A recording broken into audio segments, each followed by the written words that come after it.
Nilambag police સ્ટેશનના જે નવાપરા વિસ્તાર જે છે ત્યાં વહેલી સવારે 4-4:30ના અરસામાં ફાયરિંગની ઘટના બનેલી છે, જેની હકીકત એવી છે કે આ કામે જે ફરિયાદી જે છે જાહિદભાઈ તે તથા તેના મિત્ર લતીફ, નદીમ અને આમિર જે છે વહેલી સવારે ત્યાં બેઠા હતા અને આ કામે જે છે 6 જેટલા આરોપીઓ એકસંપ કરી અને તેમાં આવેલ, જેમાં અલી, ફારૂક, કુલદીપ, રુદ્ર, ચેતન અને ફેઝાન હતા.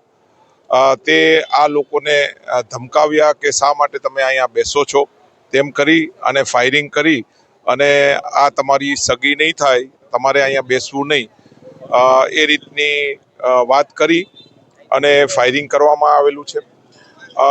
18માં જે રોજાનો જે દિવસ હતો ત્યારે પણ આ કામના જે ફરિયાદી જે છે તે તેના મિત્ર જે છે તેની સાથે તે બેઠા હતા, ત્યારે બી આ કામના જે આરોપીઓ જે છે તેણે અહીંયા નહીં બેસવા માટેનું જણાવ્યું અને ત્યારે બી તેની સાથે એક ઝઘડો થયેલો હતો અને આ લોકો જે ફરિયાદી અને તેના મિત્ર આજે બેઠા હતા, જેથી આ કામના આરોપીઓ આવ્યા અને આ રીતની ફાયરિંગની ઘટના બનેલી છે. પોલીસ દ્વારા ફરિયાદ દાખલ કરવામાં આવેલી છે અને હાલમાં FSLની ટીમ સાથે અહીંયા બનાવના સ્થળે હાજર છે, તપાસ ચાલુ છે. સર, 2 રાઉન્ડ ફાયર થયા છે.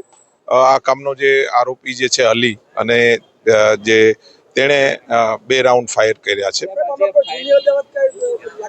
જૂની અદાવતમાં એવું છે કે 18માં જે રોજાના દિવસે આ કામના જે ફરિયાદી જે છે જાહિદભાઈ તે તેના મિત્ર સાથે અહીંયા બેઠા હતા, ત્યારે બી આ લોકોએ જણાવ્યું કે ભાઈ આ બિલ્ડિંગની સામે તમારે બેસવાનું નહીં.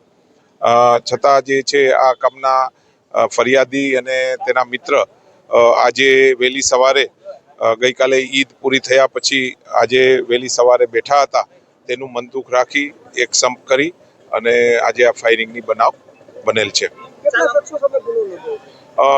હાલમાં ફરિયાદમાં જે છે 6 જેટલા ઈસમ અને બીજા બી જે છે તેની વિરુદ્ધ FIR નીલમબાગ પોલીસ સ્ટેશનમાં દાખલ કરવામાં આવેલા છે.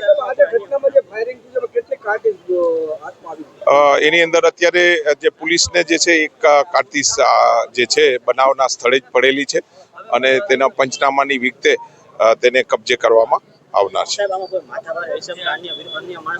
હા, બિલકુલ અન્ય જે છે તપાસમાં જ એ રીતનું છે કે ઊંડી તપાસ થશે અને કોના ઈશારે આ રીતનું ફાયરિંગ થયું છે તે તપાસના કામે ઊંડી તપાસ થનાર છે. Thank you.